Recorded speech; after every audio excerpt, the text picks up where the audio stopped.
Okay, I just did a whole like 6 minute video of being like peeved about something and then being super grateful about another thing. So I'm just gonna like uh, recap what I was peeved about and then just say God is good. But what I was peeved about was that there's this girl who is drawing dots and making connections that just aren't there, like full schizo, saying that Hormozy is a psyop. Hormozy is a government plant, government backed to, and why would the government plant Hormozy? What agenda is he pushing? The agenda he's pushing is that we should all be working super hard to make a bunch of money and not have a life, because Hormozy doesn't have a life that's typical that other people would find enjoyable, and that is pushing us away from having kids and yada yada and becoming an incel instead and just making a bunch of money. It's like what is this conspiracy?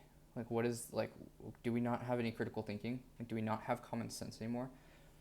It's just absurd. But yeah, that was just blowing my mind of how much like delusion there is. And I mean, we're just constantly getting information and input from social media and just from like non-reality. And then because that's most of our input that we get, then we internally are getting all weird. And then there's weird stuff coming out, like Hermosy's government plant. So I think I enjoy being around the people the most that aren't on social media. Like Elijah's just not on social media. A lot of the guys in business that I spend time with, like, they're just really not on social media like that. I just happen to pop on social media and that's what I see.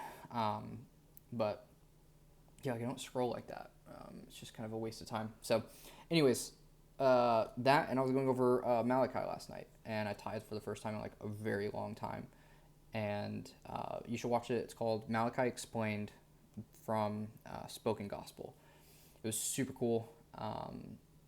Great explanation, like, phenomenal. And just getting to read Malachi for myself and just like I feel really connected with the Lord lately, especially spending time with Him and just going through the Old Testament and seeing God and seeing Jesus through the law, um, and seeing why God created the law and the purpose of it, because it wasn't for Him. Like, the law wasn't for Him. Like, God's good. Like, God's got everything He needs.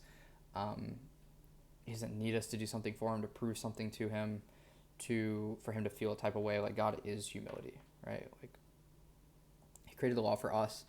For instance, created a guilt offering for us, that we would be able to offer sacrifice, and that the penalty of sin would be paid in the death of an animal rather than in our death, and we could walk away guiltless, knowing that the price of sin had been paid. He made that law and said, "This is the offering that I desire," but He desired it for us, that we would be able to walk away guiltless. And now Jesus being that, everlasting sacrifice, and I sin today, there's not a sacrifice for me to go and make. Jesus already was the sacrifice, is the sacrifice, and will forever be that sacrifice. So I'm guiltless now because the sacrifice is already forever. So it's really cool being able to like connect like Jesus to Old Testament, and I feel like I'm just being able to see God more clearly and understand His character better by seeing how He showed up in the Old Testament. And yes, there are difficult things in the Old Testament. Like, I was reading through Ezekiel 16, and it's like, good God, like, good God, I guess, yeah, good God. So that's fun. But anyways, good day work wise. Just doing some coaching, shooting some videos for the cleaning coaching group, working on some software stuff, and just aligning for what we want to do. We're about to go camping this weekend. Super stoked about that. And I think I ran like 4 miles. Ran 4 miles last night. It was cool. I'm trying to get a bunch of steps in at the end of the day. So yeah, I'm probably gonna eat here, some dinner, and then probably go walking, spend some time with Jesus. So, anyways, love you guys. Hope you guys have a wonderful, wonderful day, afternoon, night, morning, whenever you're watching this.